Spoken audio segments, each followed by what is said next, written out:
All right. We'll do a little bit of another soft opening again. Um, so you've got the Mets winning 2-1. You've got the Red Sox just gave up 2 runs. It's now 3-2 over Baltimore at the moment. But we've got baseball season going on. I mean, it started and it's starting hot. I mean, we had 15 games on Thursday afternoon, Yep. and then we've got all weekend. And then next weekend we have more baseball plus the Masters.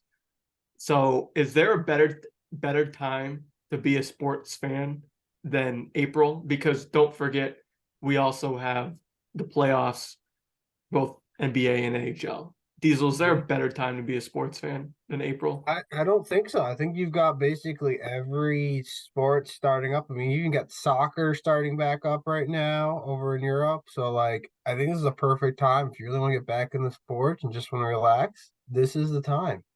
Well, yeah, and don't forget last night, and welcome everybody into the podcast. Last night we had Final Four, Mm-hmm. and Florida Atlantic just absolutely took a dump on the floor. Uh, and San Diego State came back with an absolute stone cold game winning shot. Then UConn just went and blitzed the hell out of Miami. Just did anything they wanted to on the parquet.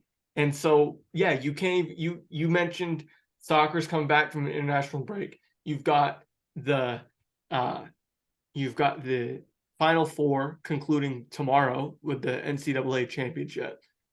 And then 3 days later, the Masters tee off in Augusta. And then all this week, we still have the first opening week of baseball. And so the Mets haven't even had their home opener yet. Um, they've been in Miami.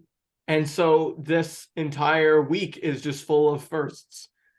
And I would say the only other time, Kyle, that is better is October when you have playoff baseball, you have college football, you have the NFL, you have hockey and basketball beginning, and you have just all the other sports we talked about. But I would say between April or October, those are your two best times to be a sports fan. But hey, it's a good time. I mean, we've got so much going on. But let's start with the Masters. We've got Masters teeing off in Augusta.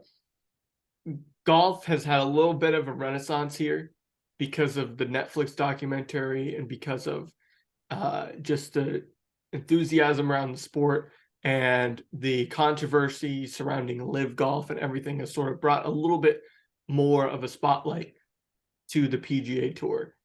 And the Masters is, while it's a separate major championship event, still a marquee event on the tour. So, with regard to the Masters, Kyle, what are your first impressions? Like, what do you think about the field? What do you think about? We were talking before we started recording about the weather. Like, what are your first impressions on what we should expect this week in Augusta? I mean, I think just talk about the weather first. I mean, it's supposed to be a little bit rainy, cloudy. I mean, I'm gonna assume it's probably gonna be windy as well, just because it's supposed to rain pretty good. It seems like this is gonna be a challenging course. I believe this week it's gonna be a tough matchup for everyone. So I don't think anyone has a fair advantage. I think it's a pretty even playing field, just because weather conditions aren't gonna be great, but also they could be good for some if they miss the rain while they're out there. So it's gonna be hit or miss. But I do think the field is pretty even. We haven't seen anyone really be the dominant person this year like we've had in the past. We've had a few guys step up this year, but I it's hard for me to say who I think's gonna win it all, to be honest. Do you have anyone that comes to mind? No, I agree with everything you said about the weather. And sorry, I had a technical difficulty here. on my end during that, so I didn't miss a second of your first part. But whether it rains or whether it's 90 degrees, I think this course is unforgiving. Yeah.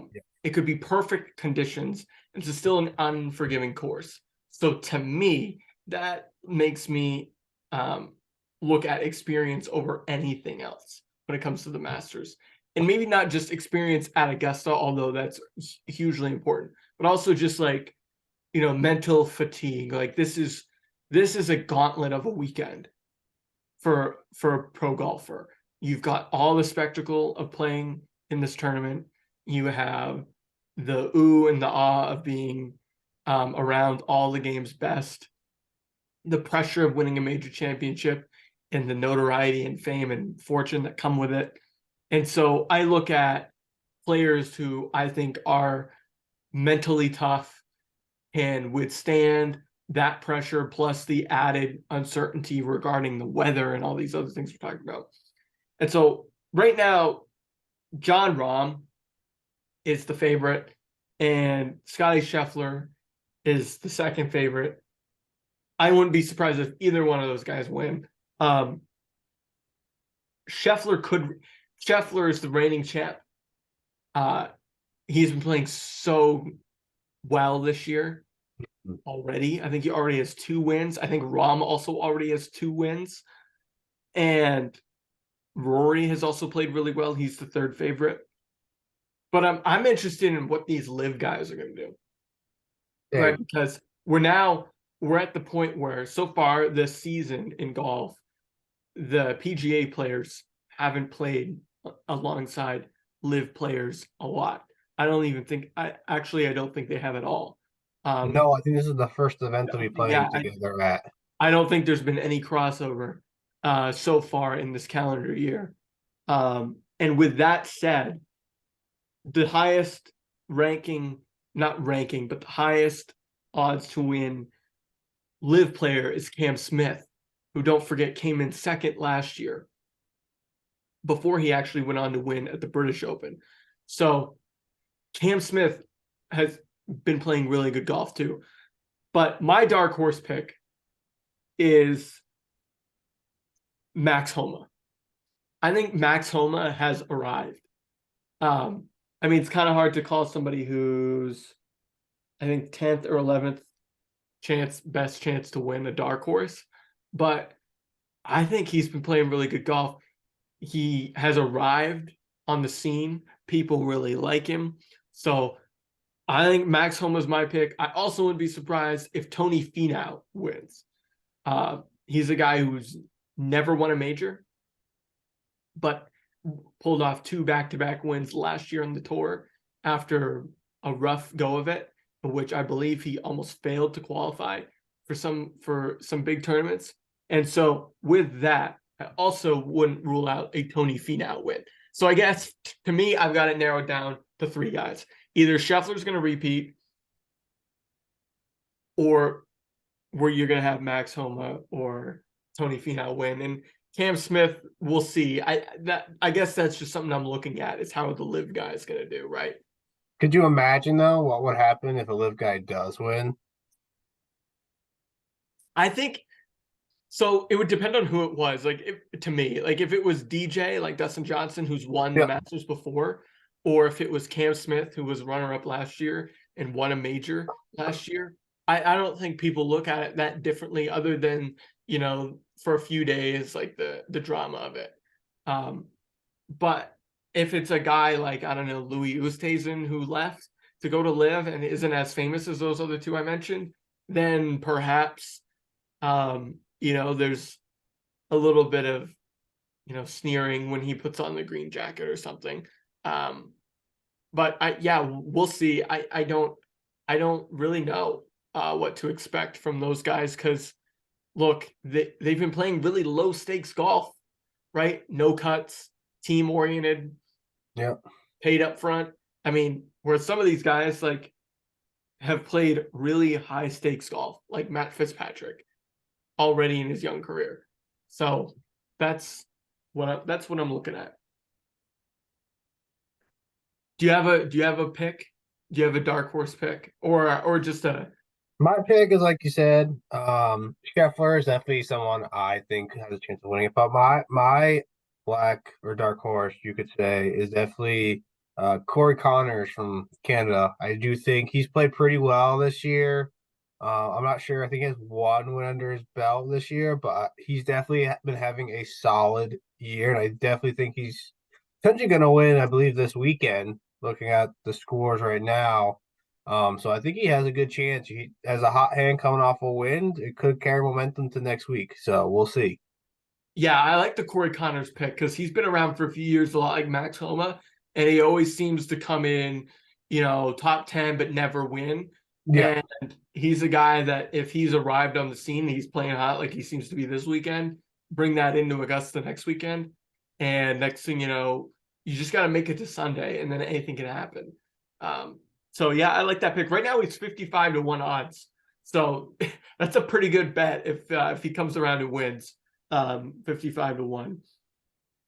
I enjoy it though. I think that I'm looking at this odds board, and there's some intriguing names like Morikawa at 22 to 1. Would not be shocked if he has a good finish on Sunday. Either he's due. He had a couple disappointing tournaments so far this year. Xander Schauffele, Olympic gold medalist Mhm. from 21. I would not be surprised if he makes a big run. He seems due this year. He's run into some bad luck. And then Rory, I mean, Rory, I think could complete his career Grand Slam if he wins the Masters. I'm pretty sure that's the only tournament, major tournament he hasn't won. Um, I don't know. I'm gonna fact check that. But I think so. To answer your first question, I think it would be cooler if a guy like Rory won, and beat out a live guy on the final day, since it Mhm. was Rory that was so vocal against live. Um, but yeah, he has never won a Masters. His best chance was he second last year? I thought Cam Smith was second last year. It says he came in second last year. That's Actually, I think that's right. I think he did. I think it was like a battle to the end between the two. so what happened to I think he just dropped down. I think he ended. maybe he ended up at what happened to him? Oh, he ended up tied for third with Shane Lowry.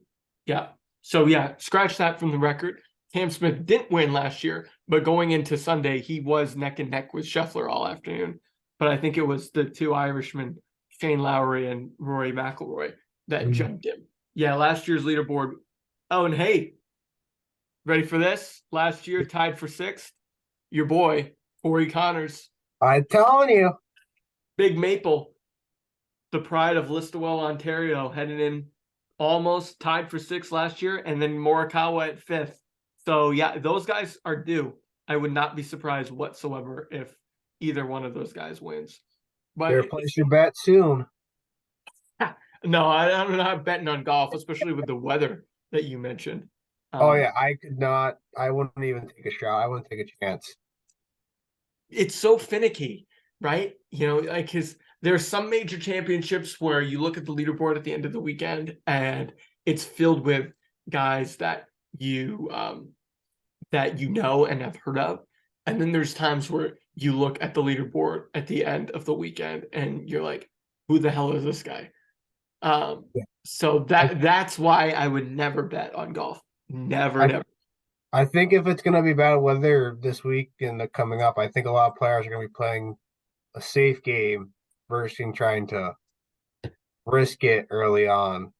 Just because if it is wet, it's going to be a lot harder, Yes. Yeah. especially on And that course. yeah, that course it's unforgiving, right? And that's why um that's why it's a matter of what can you do on Thursday and Friday or whatever day it's not going to soak.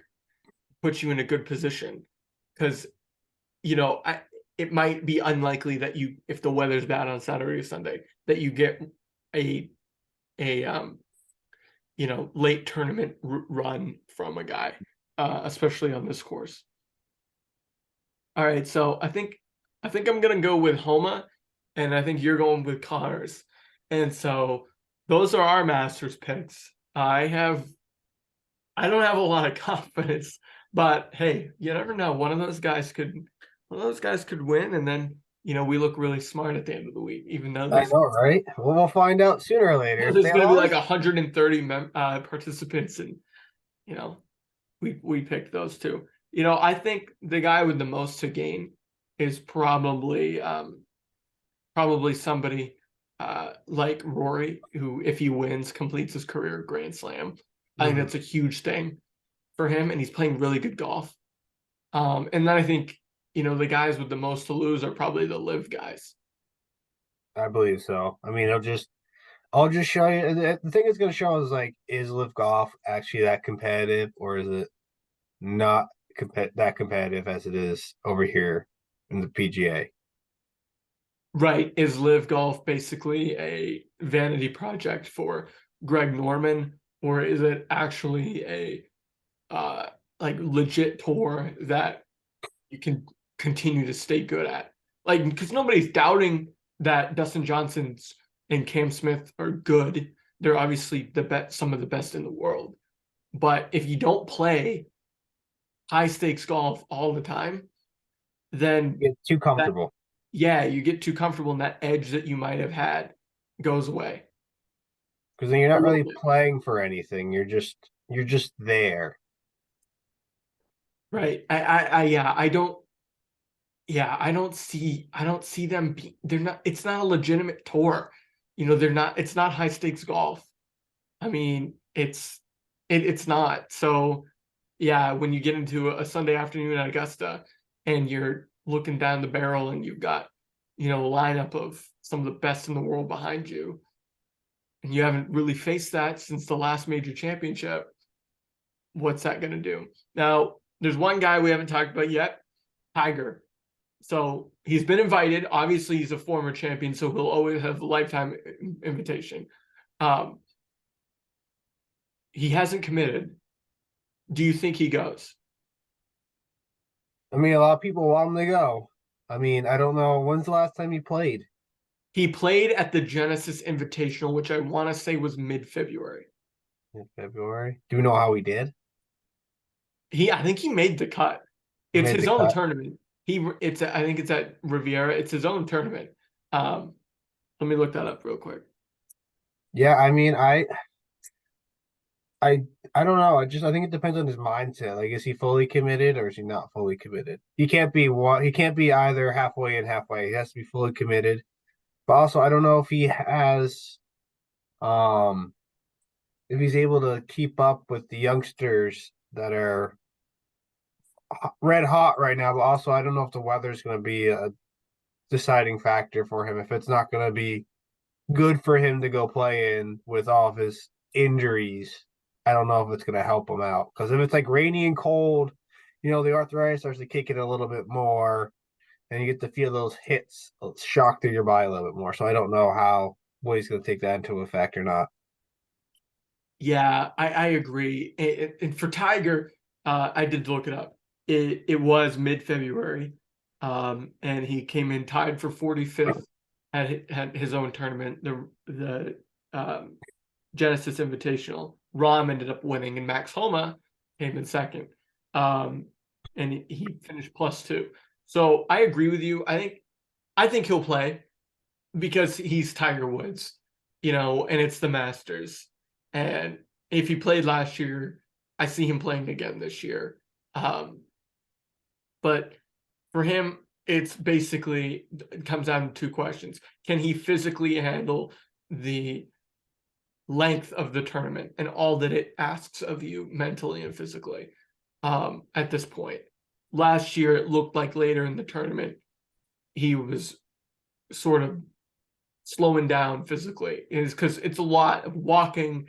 It's a lot. And if you said the weather's going to be bad, it's a lot of just mental strain and physical strain over a short period of time. And for Woods, I can see that being a little bit of an issue. But at the end of the day, it's Tiger Woods, it's the Masters. He's gonna play. Um, and what it brings to the golf world and the eyeballs that it will bring are off the charts still, even at this point in his career. So I think he plays, even though he hasn't committed yet. It it would be foolish to think that he doesn't still want to compete. It's just a matter of is he able to compete at that level? And I think he'll show up, and I don't think he'll do any better than maybe like 40th or 50th place if he makes the cut, just because it's so much strain on his body. That Uh, makes sense, but we'll see. yeah, we'll see. Who knows? Who knows? This Tiger could win the whole damn thing. I have no idea, because in that Genesis tournament, he could still his short game and his approach shots were still vintage Woods. Mhm. It was just the length out of his driver and everything wasn't you know what we've seen before, and also his his ability to not slow down as you get later in the round. That was a little suspect. It seemed like he started cold, got really hot in the middle, and then cooled off again at the end of the round. So, and you can't do that in the Masters. No. All right. So speaking of starting cold and then hopefully heating up, we've got a baseball season that just began, and it's still wicked cold out in a lot of these American cities where these games are being played. But we're gonna have warm dog days of baseball before we know it. Mhm. However, at this point, still very early in the season. What are your first impressions of the year, and not only how your Mets are doing, but how the sport has taken on some of these changes so far, albeit in one weekend? I mean, I think it's been a good start to the season for what I've been watching and seeing so far. I mean, we're seeing some teams start off slow, for example, like the Phillies, who allow, I think it was 27 runs in 2 games, 2 or 3 games, which is a lot of runs. Mathematically, it's way too many. But I do think that the new systems they put in, taking the shift out, I mean, there's still ways you can include the shift without breaking the rules, like bringing the outfielder over to the other Yes. side. So there's a way to beat the shift they had taken out, which I don't think they thought too far ahead on that. But I do think that putting in the pitch clock is great for the game, and you definitely see it benefiting the pitchers more than the batters, I say. Just because, for example, if you throw a wild pitch, the batter, if it gets knocked down, doesn't have much time to think about it and get ready for the next pitch because they got 14 seconds to get ready for the next pitch. And for some pitchers, like for example, Max Scherzer, he is using the pitch clock to his advantage 100% with changing up when he delivers his pitches, making the batters either call a timeout early in the strike count for then he has full advantage of the batter because then they can't call another timeout during their at bat because they're only allowed one. If I am correct, I could be wrong, but um, and then I think the Mets this year are going to have a solid year. I mean, they paid out millions of dollars this year for a stacked roster, even though probably their best closer is out for the year due That's to right. injury, due to what happened to the baseball world series that happened this summer or summer this past few months ago. So I'm interested to see how that goes if they find someone to um, step up, or at least another pitcher or two to kind of fill in that closer role. But the runs have been flying, so I can't complain how they've been playing. But yet again, it's still too early in the season to say what's going to happen for them. So I say at least another 60 to 80 games can kind of tell where we're at. Oh yeah, I mean you won't know who anybody is for sure until probably mid-June at that point. Um, so with your point about the Mets, I think the Mets will probably be okay. Their lineup can hit, right? Nimmo, Alonso, I mean the whole everybody. Yeah. Uh, Verlander's hurt, that's a problem. Edwin Diaz is hurt, that's a problem. So that's like sort of the same old Mets with the pitching staff. Year in, year out. DeGrom leaves, doesn't matter. Everyone else still gets hurt. So Diaz that's where. was not through the team though, so you can't blame that. Okay, yeah, I mean, who can? I mean, okay, it doesn't matter. It's still the same. It's still it. I would disagree. I'm not blaming the team as much as I am blaming just. It's not the Mets' fault. It's just that's their luck, I guess, is what I'm getting at. That's the luck that they get. It's not the Mets' fault that Edwin Diaz got hurt at the WBC, but I mean, if they didn't want him to participate in that tournament, they could have barred him from doing so. Uh, these guys are all contracted players. Um, and so they granted him permission to play in the tournament, and he did. Doesn't mean it's their fault he got hurt, but I mean, it's not like, you know, he did so against the Mets' will. Um, so I kind of disagree about that. But I mean, he could have gotten injured in a walk-off celebration in spring training as well. So I mean, much like Rhys Hoskins from Phillies got hurt during the spring training game. Nobody has says anything about that. But somebody gets injured at the World Baseball Classic and it's the end of the world. But I digress. I think the Mets, you guys will be okay because the National League is really top heavy. It's like Dodgers and Braves and Phillies and Mets. And then everyone else is a little bit of a question mark, really. Cardinals, you could probably say, are a playoff team. Brewers, question mark.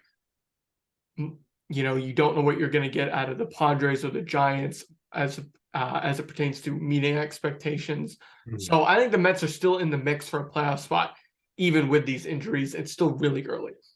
And I agree that we won't know what they are until June.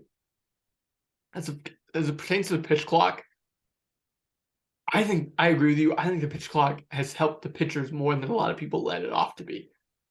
You know, when it first got announced, it sounded like it was only going to help the pitchers and that it was going to help the batters and hurt the pitchers. I agree with you. I actually think it's been flipped. I've seen a lot more batters who have, like, for example, in the opening game, Devers was ready to go. He was in the box. The pitcher was not ready to go. So Devers stepped out again until the pitcher got back on the rubber. And then as the pitcher was approaching the rubber, the umpire called a strike on Devers, which happened to be his third strike. And so he was out. And it was like, well, what's he supposed to do? Wait in the box the whole time? It was the pitcher wasn't even ready to go. And so that I think is a little bit stupid. Like, I think the batters should wait for the pitcher to be ready. Right. I actually, as somebody who never pitched, really, beyond Little League, in the higher levels, I never pitched. I was always in the infield, though, and seemed like when the pitcher was on the rubber, then it was time for the batter to get in the box.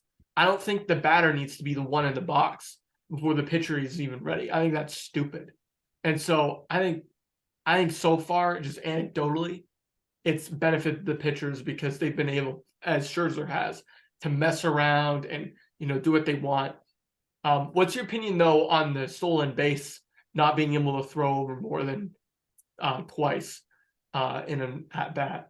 Do you think that that obviously will benefit the batters Yeah, or the base? I think that's definitely better than just having to throw it over multiple times for them to reset or kind of figure out what they want to do next. It's kind of like you need to think fast and on the fly because you need to use those wisely now instead of just wasting them. You know what I mean? Yeah, right. So I I mean, think, I think it's good. I think it's good for the pitcher's focus, maybe, yeah, to not have to know that, like, okay, I can only do this once. And I really got to focus on the hitter. because that's something that a lot of pitchers at all levels of baseball run into. It's they worry about their base runners. But at the same time, though, if you've got a guy on first base and he's fast and he's fast and you can only throw over there twice and you've thrown over once and he's safe, and do you throw over again, knowing that if he's safe again, he could basically steal on the third one and do whatever he wants to do? I think that's a risk they're going to have to figure out, is like, you're not going to throw over a third time. You can't throw over a third time. So if you throw over again and he's safe again, you're basically giving him second base already. Basically, just for free, and then it's just gonna slow and just mess up the pitcher's momentum there at that point. Right. So there is sort of a line in the sand where it no longer helps the pitcher focus on the batter, because if you throw over once and don't get him, do you throw over again? So we'll see how that plays out. I How do you feel haven't about noticed. how do you Oh, feel about the base sizes now they yeah, I was did? gonna ask. I haven't really noticed, to be quite honest. I did notice though. There was a point in the Red Sox game yesterday where the Red Sox turned to double play and both coaches went to go listen and check on the play. And I was like, well, why would the Red Sox want to challenge that play? Because of they are the ones that just got the 2 outs. If anything, the Orioles were challenging to see if he might have been safe at first. But then I realized that perhaps Cora was challenging the play to see if the base runner sliding in the second had had to be too aggressive on and obstructed the fielder. But then I thought, okay, well, that's dumb because the bases are so big now. There's no excuse for a base runner at this point to try and take out a fielder and say that he was doing so because he needed to get into the base. Well, the base is pretty big. And I wasn't a big base stealer. In fact, people used to make fun of me because my slides were so ugly. I was like, well, a lot of times I was safe.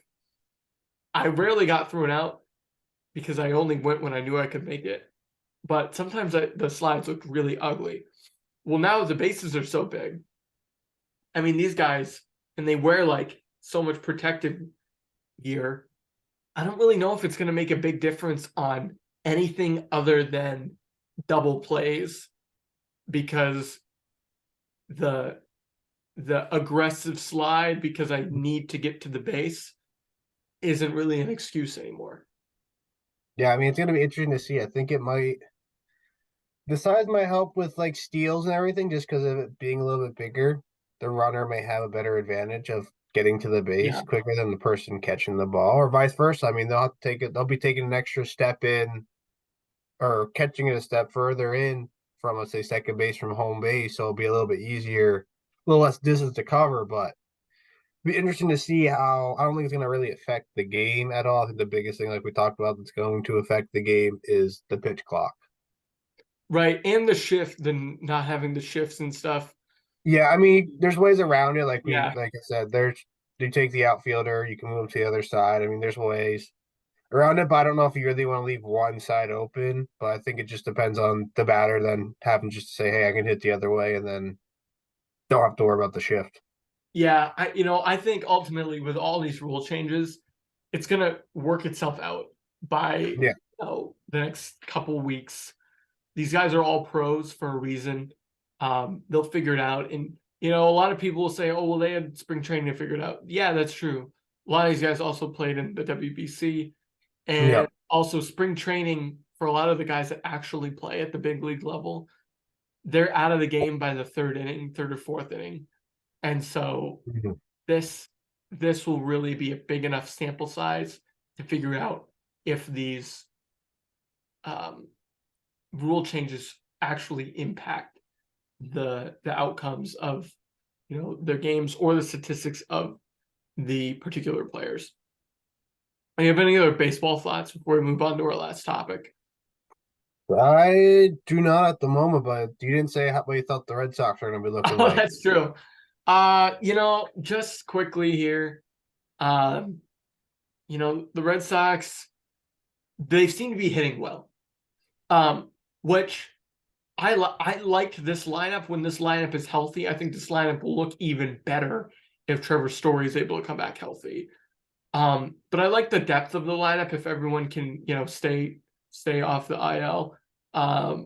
They have good outfield defense as well, surprisingly, to this point. I know it's been 2.5 games. But yeah, I like the way the lineup looks at times. I think there is length to it.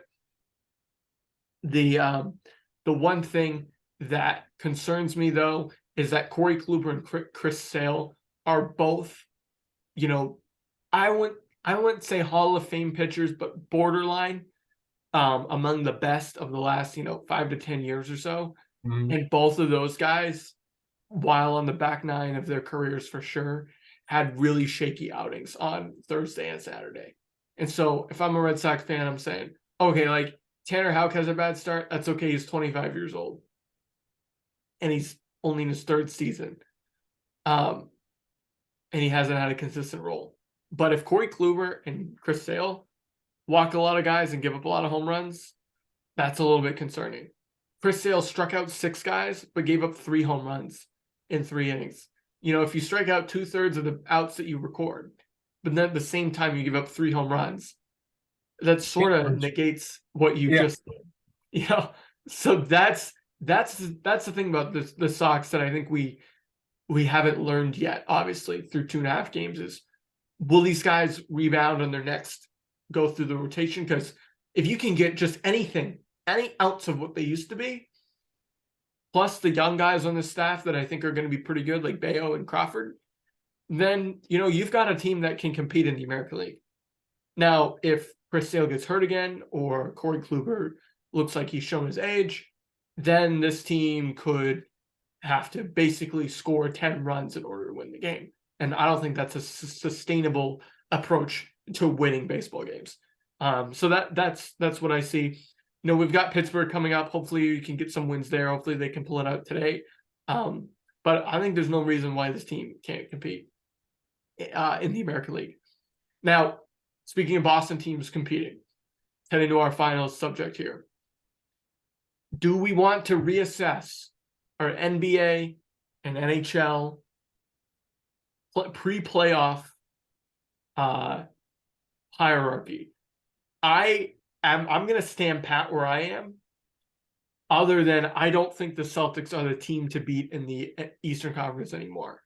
But I'll let you break that down where you see East-West in both leagues breaking down, if it's changed at all since we last talked. I think yes. I mean, I think we'll start with the NBA, and I think the Eastern Conference has shifted a little bit, especially with who the power is. I've talked to a lot of Boston fans, and they are confident, which is great. Be confident in your team, but they had a huge slump back in February of them losing some pretty ugly games, and Milwaukee has claimed the #1 spot. And as we saw, it was the last time they played the Celtics in the series when they had Middleton 2 years ago. Game 7, Bucks were home. We know the final result with the same team basically that the Bucks had beaten the Celtics. And I don't think the Celtics can afford to go to a game 7. I still talk like we talked earlier in the year about or last year about, do we think that the big three need to break up if they don't go all the way and win this year? And I think that's absolutely still true. Because you got to play Jalen and you've got to pay Tatum both next year. And Marcus Smart's already paid. So you got to make a sacrifice there because you're just going through the same cycle of players who you have. And if you keep coming up short, you're missing something. Because Agreed. great teams have gone through and done it. Like look at the Warriors. They got KD, went all the way through and won. I mean, yes, you can say it's a super team, but they got what they needed and they got the championship. You look at the Spurs back when they had Tim Duncan, Tony Parker, and Manu Ginobili. They had a star-studded team. They got what they needed. Like they won just the 3 of them by themselves. The run with Robinson back in the day. Timmy has. With Kawhi Leonard, it's not like they get what they need. They fill the right pieces what they need. So I don't think we'll see what happens this playoff season if the Celtics can push forward. But the East, I don't think has much competition. Just looking at what's been going on, I think the West definitely has some more fun, entertaining teams like the Kings. Whoever thought the Kings were going to clinch a playoff spot in what, like 20 years? I think maybe more. I think they had. Well, they just beat. I think they had the longest drought in sports, and now the Jets had the longest drought. I think it is. So I'm interested to see how they do. I mean, the Jazz are still going to be fire. I mean, they've been going through a little bit of a down spurt, but I do think they're going to have a good year this year going into playoffs. The Suns are iffy depending on if KD is going to come back. The Warriors have the worst road winning streak or worst wins. Or sorry, let me rephrase that. Have the worst record on the road, so they cannot win on the road. So if they've got to play from a low seed, they don't really have a chance. The Mavs may not even make the playoffs with the big Kyrie Irving and Luca trade there. Nothing's working out. So it'll be interesting to see. I don't really know who to pick in the West right now. I don't have any confidence. I kind of want the Kings just because they're a young team with a bunch of people that fans and many other NBA fans and players don't really know too well that they are put together. So I'm interested to see for that how that goes. So I don't really know who's going to be a winner this year. I think the Bucks might be the number one team. Whoever wins in the East is going to take it, either the Celtics or the Bucks. I think, unless KD gets healthy and plays for the Suns. I I can see that happening. So quickly with my NBA thoughts, I think so. Earlier I told you, sorry, I'm losing my breath here, that it was the Celtics conference to lose and that they were the favorites until they weren't. And while they are 7-3 in their last 10, they've been very streaky all year long.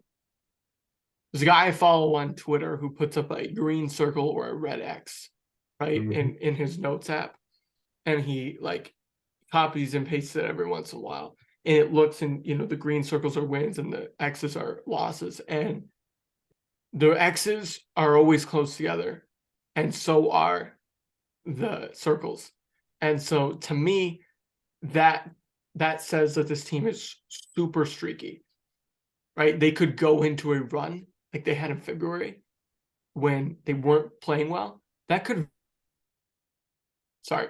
very well happen again. Mm-hmm. I'm entirely confident that this team has the tools to win an NBA title, but at the same time, they're very streaky and they're not necessarily well coached late in games. There's been a lot of talk about what Missoula has done late in games when it comes to timeouts, and there's been some questionable plays drawn up at the end of games in some of these losses. But at the same time, they still have two of the best young players in the game, and we've been saying that for 4 years now, though. And I think personally that they will win as long as they get timely defense from guys like Rob Williams and Al Horford, Blake Griffin, all those like sort of players. But what the problem, even Grant Williams, what the problem is now is that Rob Williams hasn't been healthy, and I don't have any reason to believe that he'll stay healthy. And so if Rob Williams isn't healthy and the team is streaky and they're not well coached late in games, it's going to be really hard for them to get out of the East, especially when you factor in that in the front part of their potential playoff gauntlet, they've got a Heat team that took them to 7 games in the conference finals last year as probably their first round matchup, let alone a Sixers team in the second round and potentially the Bucks in the third round. So that's a lot harder of a road to the finals than last year when they played a Nets team that had quit, a and then a Milwaukee Bucks team that was missing Middleton. So that's what scares me about the Celtics. So with that, I still think it's Giannis's league, and we're all living in it. And until that stops being true, I guess at this point I'm going to take the Bucks. And then in the West, I'm with you. I don't really know. Part of me, I think the Suns could get it. I think the Suns or the Kings could get there. The Grizzlies obviously have dealt with a lot of weird crap off the court this year. And I don't really know how that will weigh on them. And then the Nuggets haven't been playing well recently. And I know they're the one right now, and everyone is still high on them. But to me, I agree with you. The Warriors are the most dangerous because they're the defending champs. But at the same time, if their road to the finals goes through the road and they're not playing at Oracle Arena, then that could be a major inhibiting factor on if they get there. So I guess for now, I'm with you. I'm taking Milwaukee to win it all until I have a reason to believe otherwise. What are your NHL thoughts real quick before we close out? The NHL is a little trickier. I mean, I don't know. I'm really skeptical. I do think the Eastern teams are definitely the much better conference, and it's still whoever comes out of the East, I think, is going to win it. That's just my opinion of how I've seen just how the season has gone, how teams have played each other. But the interesting part is who's the wild card team's going to be in the East, because I think if the Panthers make it, because they're right now probably one of the hottest teams in. If they do make it, I'm worried who's going to stop them offensively. They're scoring goals pretty fast and pretty good, and their goaltender's been playing decently well. So if I would not want to play them first round if I was a team, in my opinion. But also, you have the experienced Pens team who could potentially make it. I'd rather take my chances with the Islanders, but they do have a really good rookie goaltender going in. But like we talked about with like the Rangers, they've been hit or miss. They're not surprising me enough to make anything spectacular in the East. But out West, I mean, Edmonton, they've been averaging, I think, almost 6 goals in the last 7 games, which is crazy, but their defense is what makes me question if they can still win a Stanley Cup or not, because they're Right. giving up that many is what they take out. I mean, just looking at it, just the West doesn't look as good. I mean, the most surprising team, like you made the pick before, I think the Kings might be the dark horse in the West to come out. Just looking at how teams have been playing, I think it's got to be too bad they got to play the Knights, but I think those are the two teams to worry about in the West. Yeah. So with the Oilers, they haven't lost in regulation in I think 10 games at least. Yeah. They got Elkholm at the deadline. But yeah, the question with Edmonton's always going to be the defense, much like it is in Toronto, right? A high flying team with a lot of stars up front, not a lot on the back. Especially in that. Yeah, and shaky in net.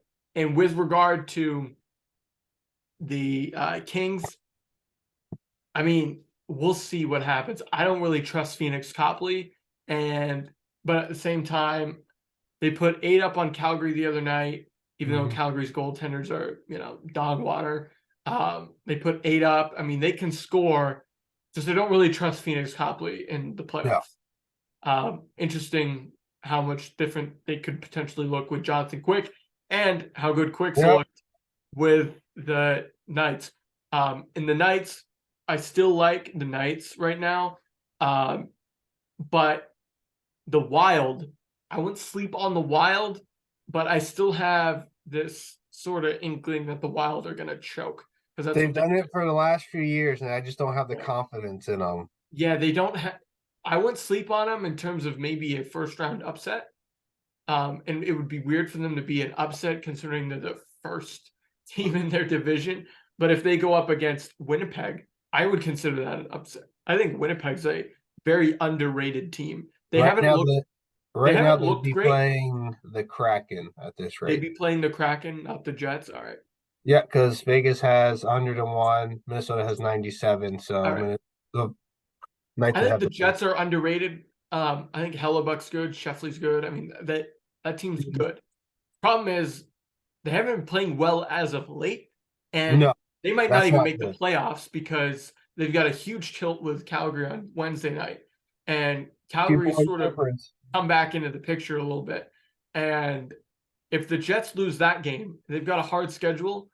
Calgary could steal that last spot from them.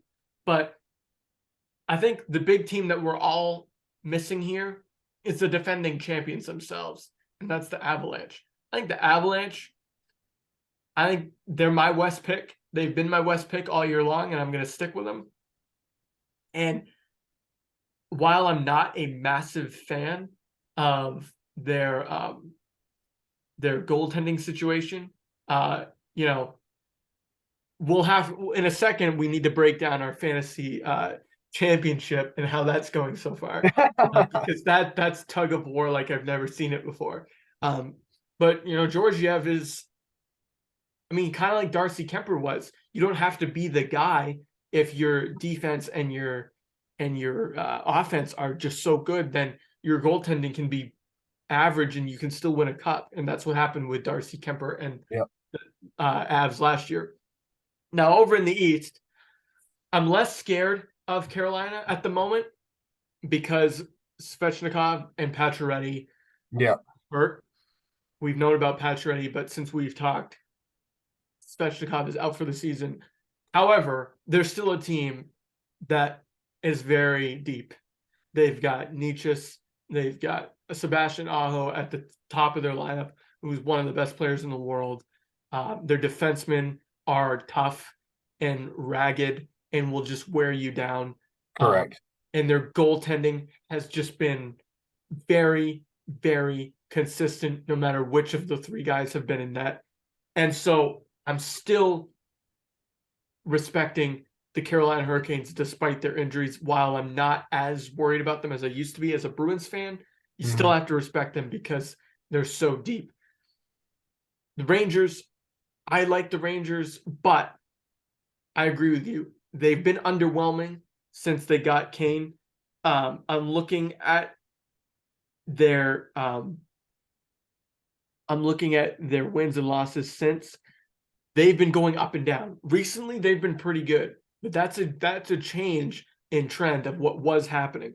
So they're 7-2-1 in their last 10, but they've also lost 2 in a row. And so I'm sort of wondering about them, sort of like I am with the Celtics, right? Like, are they almost too streaky to be a good Stanley Cup playoff team? And they could be too streaky. And lastly, before I get to my Bruins, your Devils, I mean, you guys have struggled a little bit, but you're only, let's see, where are the points? We're a point behind You're only Carolina, a but a point, game yeah, ahead. you're only a point behind the Canes, but they have a game in hand. So for you, that's a difference of having to play New York in the first round, and while they are streaky, they could still beat you guys. Correct. Or you could end up playing the Islanders. So either way, you're going to play a very close rivalry New York first round matchup, and it's going to be a war. And I guess for you guys, it's who would you rather play? Would you rather play the Islanders or the Rangers? I mean, the 7 game series, I mean, I'd rather play the Islanders just because they're, my opinion, they're a much older squad. So, They are old. I mean, they can have a few, like the Islanders did beat us, I think, last week. But like in 7 games, I feel like that's a lot harder to do with an older team. I mean, they still have great youngsters, but I just don't think they could hold up in 7 games compared to the Rangers, who could probably hold up a little bit better Yeah. 7 games. Yeah, I agree. And with the Islanders, they're not the same Islanders team from 3 or 4 years ago where No, those guys were younger and they were playing under Trotz and they were just suffocating teams. They still scare me in that they could just get lightning in a bottle, much like the Penguins could, right? As a Bruins fan, I'm thinking, all right, Penguins first round. Okay, well, I watched the game yesterday. That Penguins team, yeah, everyone talks about Crosby, Malkin, Letang. I saw Rust. I saw Mhm. Gensel. Those guys made big plays. Ricard Raquel, I wouldn't ignore. That's still that's still a team that I don't know. 7-game series, even against the Bruins or the Devils or whomever they end up playing. Yikes! That's That's if a they team make that it though. I know. It's I'm not worried it's about them super not making close. it. I'm not worried about Ottawa or Buffalo. I think it's going to be. I think the Penguins are going to make it. You think they're gonna make it over the Panthers? Yeah, I don't. Yeah. Oh, Yeah, I forgot about Florida. Yeah, Florida. I mean, you mentioned how much they've been scoring. It's a 3-point difference between Islanders, Florida, and Pittsburgh. Pittsburgh's a game down, but still that's very close to choose or decide who's gonna win. We still got a Yeah, week and Pittsburgh a has a half game in left. hand.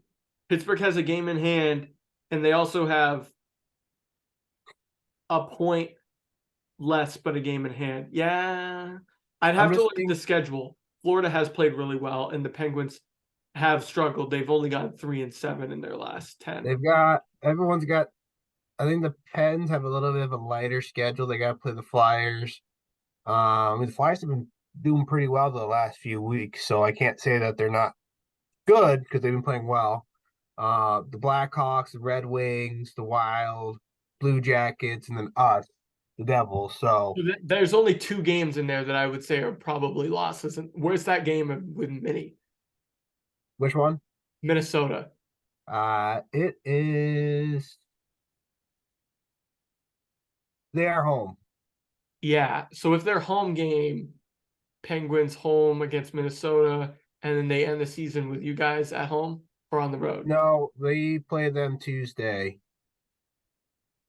this Okay. week. Play uh the Pens. And then I think I don't know. So maybe you're right. I didn't mention Florida. I keep forgetting because they've they been. got 3 home, 3 away left.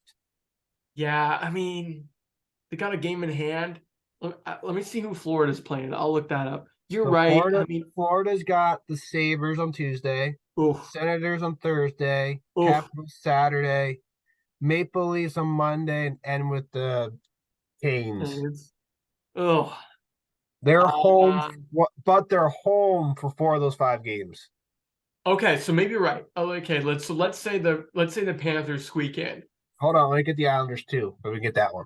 So Islanders, Canes. So they have the Canes still. The Lightning, Flyers, Caps, and the Canadians, and they are home for 3 of those games. So okay, so I would say that all 3 of those schedules are pretty even. They both got 2 hard games, and then 3 or 4 games that are in the middle.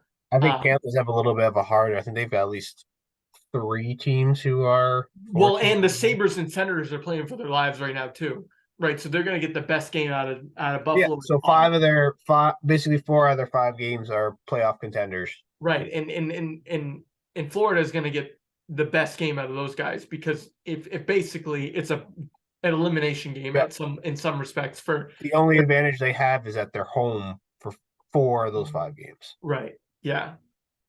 So I guess for me as a Bruins fan, we've clinched the President's Trophy, yippity yay, whatever. We've got home ice. We're trying to figure out which of these teams that we've been talking about for a few minutes we're going to play. I would much rather play the. I don't think we're going to play the Islanders because I think they're going to end up with No, the first I wild card. yeah, I mean they could drop down, but I don't think so. I think I you're looking mostly at the Panthers and mostly Panthers or Pens is what I say you're looking at. I'd rather play the Florida Panthers, even though we've struggled against them this year. I think we've lost 2 games down there, actually. I think we lost 1 game in overtime down there and 1 game in regulation down there, but we played pretty well against them up here. And Actually, I'm checking to see if that. Florida, that's a longer flight, less travel, back and forth, 7-game series. They got the momentum right now. Both them and I mean, besides Pittsburgh being streaky, I think Panthers have the bigger Well, upside out of yeah, it. and we just beat Pittsburgh, and they're 3-7 in their last 10. Pittsburgh's also, but that's a closer flight for the Bruins, and it's a team that they're 3-0 against, including the Winter Classic. You So, lost in overtime down there back in January. yep, that was the night before I went to that city on my vacation. And then you beat them back in December 7-3 at home. Yeah, we also lost them in November, right before Thanksgiving down there. Yep, 5-2. Yeah. Yeah. Well, I mean, we'll see what happens. Now, speaking of tight matchups, all right, before we have, I think because, we've gone almost an hour or over an hour, and I don't like to go too much longer than an hour with the podcast, but I'd be remiss if we didn't talk about our fantasy hockey matchup. Now, Yeah. last night, I was watching March Madness. The Bruins had just ended, and Pasternak had got a hat trick, and I had pulled ahead of you for, I think, the first time since Tuesday, because I think you had a pretty tight grip on me since about Tuesday. And then Mm-hmm. I was like trailing by about 8 points every day, no matter what happened. Like, I had a bad day, you had a bad day. I had a Yeah. good day, you had a good day. But then yesterday, I had what appeared to be a day that leveled the playing field going into this final week. And then I checked this morning, and your team, this is just, all of a sudden I went from, we were tied at like 145.